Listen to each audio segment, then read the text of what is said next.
Après Chauffé à Blanc, le groupe haut-marnais Saugrate s'apprête à sortir un nouvel album intitulé Après le déluge. Il est prévu pour le 25 mars. Bonsoir Bertrand. Bonsoir. Bonsoir Émile. Bonsoir. Alors vous êtes père et fils et vous formez donc ce groupe 100% local. Alors ce nouvel album, je disais, il s'appelle Après le déluge.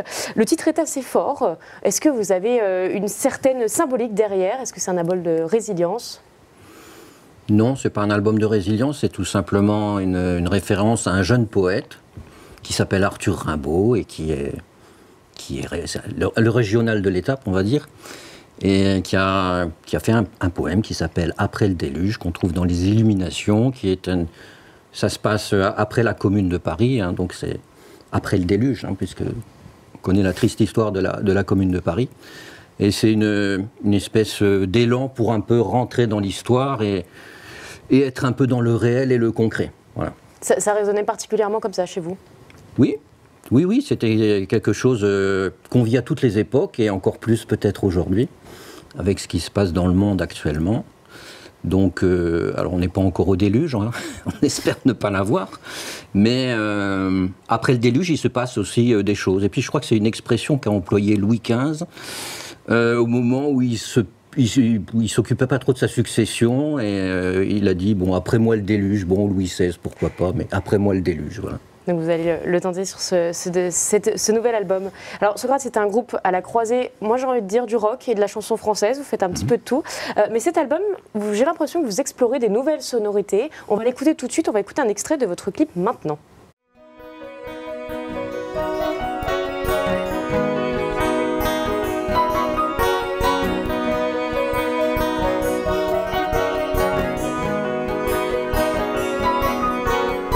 Sombre et rebelle, sans un arc-en-ciel, doit-on se perdre pour être éternel? Ce n'est pas en s'en mitouflant que l'on fait fleurir ces printemps pour s'échapper du bout du tunnel. Mais en éprouvant à raison les soupirs du cœur que l'on dégomme, laver les sanglots. Alors la mélodie là, Émile, elle est plus douce, on est plus dans la mélancolie. Quelles ont été un peu vos inspirations pour cette mélodie? Alors oui, effectivement, ça se rapproche un peu plus de la mélancolie. Mes inspirations, je me suis inspiré de Kali. Donc son titre, c'est... je sais plus, C'est plutôt l'aspect instrumental que vous voyez? L'aspect instrumental, oui.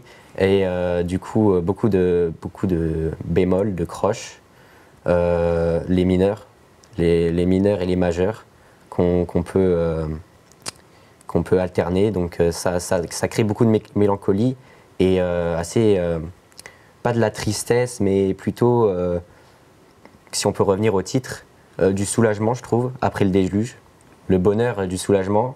Et je trouve que maintenant, fait ressentir ça. Et c'est le texte qui allait avec la mélodie ou la mélodie qui allait avec le texte? En fait, la mélodie, elle va pas avec le texte. C'est vraiment, faut pas confondre le texte et l'aspect mélodique de la chanson. C'est des chansons à texte qu'on fait, mais c'est aussi des musiques. Ça reste quand même des musiques et ça va plutôt rejoindre l'harmonie, je trouve. Oui, au départ, nous, on est des musiciens, donc on fait de la musique. La poésie, au départ, de toute façon, elle est complètement liée à la musique. Mais notre manière de fonctionner, c'est d'abord la musique. Donc maintenant, elle a été composée sur 4 accords musicaux. Et le texte vient simplement se greffer après. Et il faut que ça fasse une espèce de, et c'est le mot juste, d'harmonie, d'union des contraires, pour avoir une espèce de totalité et que ça soit quelque chose qui soit écoutable. Donc le but c'est ça. Hein.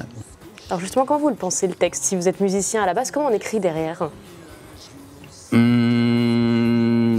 pense qu'il n'y a pas de recette précise en ce qui me concerne, enfin pour moi, hein, c'est une phrase qui jaillit à un moment donné. Et puis après je défile, la pelote de laine se défile comme ça, et puis le sens commence à venir, et puis après on est dans le détail, dans la virgule, le machin, la rime, l'assonance, voilà, c'est de l'orfèvrerie un petit peu, quoi. C'est pas quelque chose de... Quand les gens ils vous disent ouais, je fais ma chanson en 2 minutes comme ça et tout, etc., je la crache et tout, ça peut, hein, je dis pas. Hein. Bah moi c'est pas trop le cas, quoi. Alors vous le disiez, vous faites des chansons à texte et vous avez tenu pour cet album, dans le physique, dans le CD, à avoir un petit livret de 8 pages. Pourquoi ce petit livret un petit peu c'est pour avoir les paroles et se dire bon bah voilà, j'écoute effectivement de la musique, mais j'écoute aussi un texte.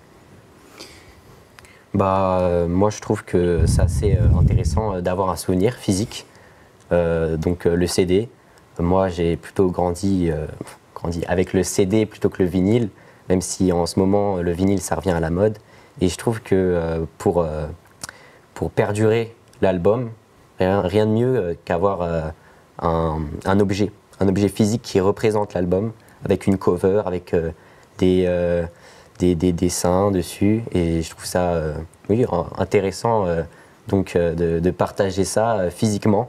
Et pas que numériquement dans Internet, avec les plateformes de streaming. Et le CD, ça peut vous aider à vous faire un petit peu plus connaître dans le monde rural, puisque être musicien, interprète et chanteur dans un monde plus rural, c'est difficile quand même. Oui, enfin, rural ou pas rural, je sais pas, dans le 14e arrondissement de Paris, ça va être très compliqué aussi. Donc, non, oui, le CD, oui, ce que dit Émile, c'est tout à fait juste. Hein. Il y a l'aspect physique. Et puis il y a l'aspect objet. Après, on n'est plus dans cette époque-là. On ne va pas aller contre, on ne reviendra pas en arrière sans doute. Par contre, moi je remarque quand même que la qualité sonore aussi du CD, quand même, il faut noter ça, elle touche les gens.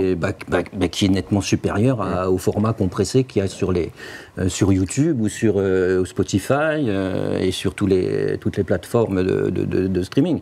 La qualité CD, elle est quand même nettement supérieure. Hein. Bon, après, je ne veux pas rentrer dans la guerre de religion entre CD, vinyle, streaming, etc. Mais il y a quand même quelque chose qui est de l'ordre de l'objet et de l'autre qui est de la qualité sonore. Donc on va terminer simplement sur votre année 2025. Donc il y a cet album qui arrive en mars. Est-ce qu'il y a d'autres choses de prévues? Alors oui, quelques dates qui vont être prévues pour annoncer l'album et lancer une petite vague d'écoute de l'album. Ça serait assez intéressant. Et puis si on a d'autres dates... Oui, alors le 29 mars, on sera à Bar-le-Duc, donc à l'atelier. Et puis donc le 22 mars, je pense qu'on va présenter l'album chez nous, à Bayard-sur-Marne. Et puis on a d'autres projets, mais qui ne sont pas encore tout à fait concrétisés, donc on va pas trop en parler. Mais il y aura sans doute des choses qui vont arriver au cours de l'année. Bah écoutez, on prend le rendez-vous 22 mars et 29 mars. Merci d'avoir été avec nous. Merci.